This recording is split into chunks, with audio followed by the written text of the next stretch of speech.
Hi, I'm Michelle Vickers. And I'm Christine Beverly. Welcome to the Consciousness Insider. This week we have our question from Wendy, and she writes to us, Dear Michelle, this is wonderful. My question, I have a few. I'm eager to hear from Spirit. I have been to mediums, intuitives, but they have a hard time connecting, and I'm left disappointed. Am I blocking this connection? Why do I need this so much? Why do I want this guidance? I don't really feel connected myself to anyone that has passed. Another question. Why do I have anxiety when I'm around several people? I feel anxious going to the mall, grocery stores, and even out to dinner with friends. Thank you, Wendy. Hi, Wendy. You know, it's really cool. I love that you're aware in your questioning of, exactly what's going on and what it is that you're looking for. So I'm going to explain to you a little bit about my process. I can't speak for others. I just can't. So ultimately, what I really want to explain is a little bit about how I connect. So energy, souls are energy. There's no physical, there's no names, there's no nothing. I just feel your soul. And if you don't want me to feel you, you're going to hold your energy very close to you. So years and years ago, when I first started doing this, I had a couple experiences where people, they weren't sure and they were showing up and they wanted me to prove myself to them. So their energy would be like a garage door that's all the way down, and they're only going to let it up if I tell them something that makes sense to them. And at the end of the day, it was like I would do the whole session bent over, feeling like I'm supporting that garage door on my back to keep that energy open. And I would try and squeak in little things. And what I really realized is it didn't work for me. It was exhausting.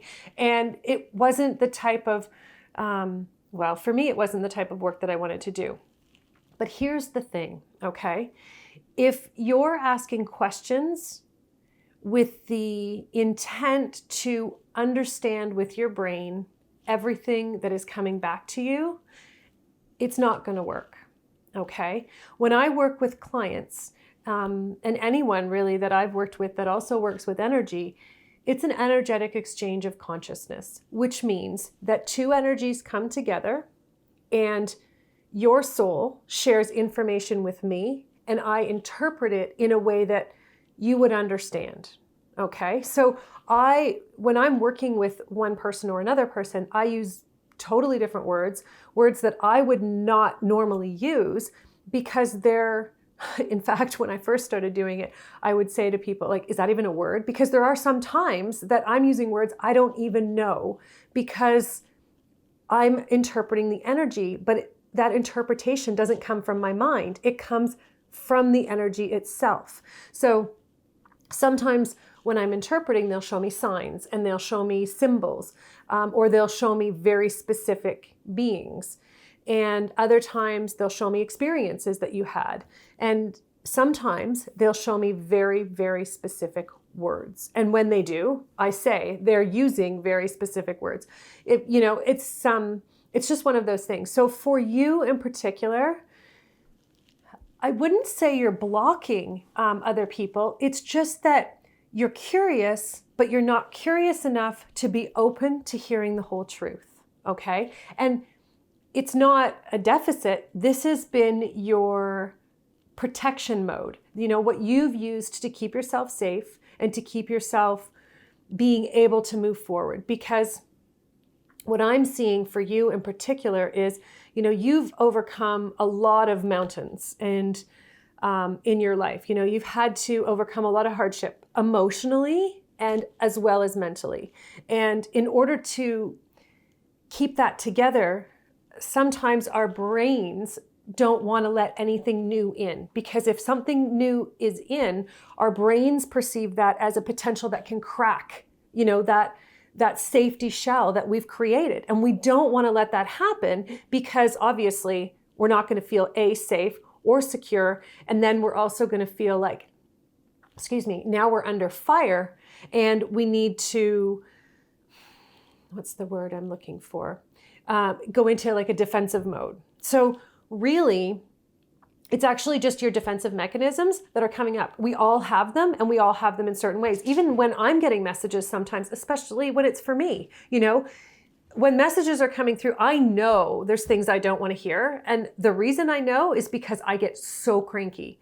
I'm so frustrated, and I will literally binge watch Netflix. I will read books that don't make me think. They literally stop my brain from thinking. And to me, that's my way of doing the exact same thing that you're doing. We want the information, but we don't actually want to hear it because we don't want to go through that emotional experience that hearing that information is going to take us on. And that's really what they're sharing, is that, for you right now, it's about allowing yourself to start to hear the truth so that you can start to heal. There is nothing wrong with you. I'm going to repeat that because your soul wants it to be very, very clear. There is nothing, absolutely nothing wrong with you. You're beautiful on the inside and out. And until you allow yourself to believe that, you're not going to allow yourself to take in all the information you need. And you know what? The reality is you're not going to believe it overnight. It's going to be something that it's a journey, and all the different pieces are going to have to come into balance and into play. But right now, the most important thing that you can do for yourself is to start to build yourself up by doing the things that you enjoy doing. Okay? And it doesn't mean changing your life, and spending thousands of dollars doing this and that. It means literally doing the things that you enjoy and no longer doing the things that other people enjoy just so you can be with them. Does that make sense, right? I've done that many times in my past, and it doesn't, as much as it feels good in the moment, you're not feeding your big picture. You're feeding someone else's. And you have to be able to feed your big picture first and then allow that abundance to then feed other people's big picture, because then you share yourself, right? So for you right now, that's a huge step in the right direction. It's also really important for your perspective to be, I want to say, awakened and broadened, in the sense that constructive perspective is not always negative. Even though your brain goes, oh my gosh, they're attacking me, or they're saying something negative about me, because that's that defensive mechanism that says, I don't want to hear anything, right? It keeps us blocked out. But the reality is, when you know the truth, it allows you, it does set you free. It's a cliche, but I'll tell you, I can tell you from personal experience, the last, 15 years of doing this myself, Christine has done this with me, and she's been doing this for 16 years at least and more.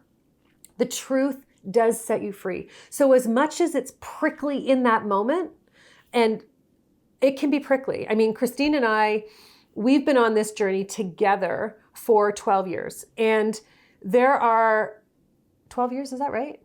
9. 9 years together. 9 years okay, together. Perfect. Yep. Right. And it gets prickly. It gets prickly in between us, especially when I have a message and Christine doesn't want to hear it, or she hears it and she's like, she doesn't want to agree with it.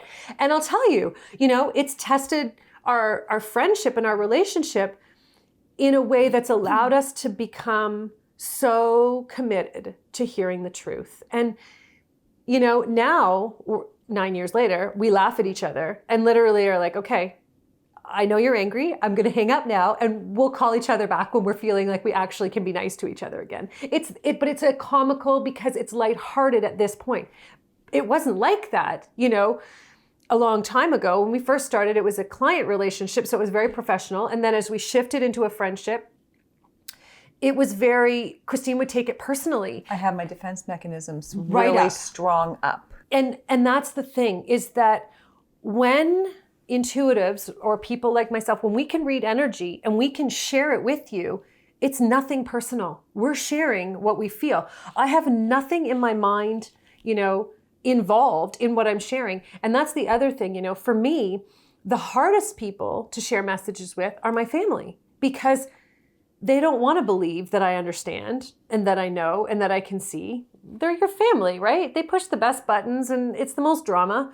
But at the end of the day, the most important thing to remember is when your willingness to hear the truth is stronger than your willingness to resist, that's when you get to move forward. And that's what you're looking for. And really, it's simple. Yes, it's so uncomfortable to get through, especially those first few times.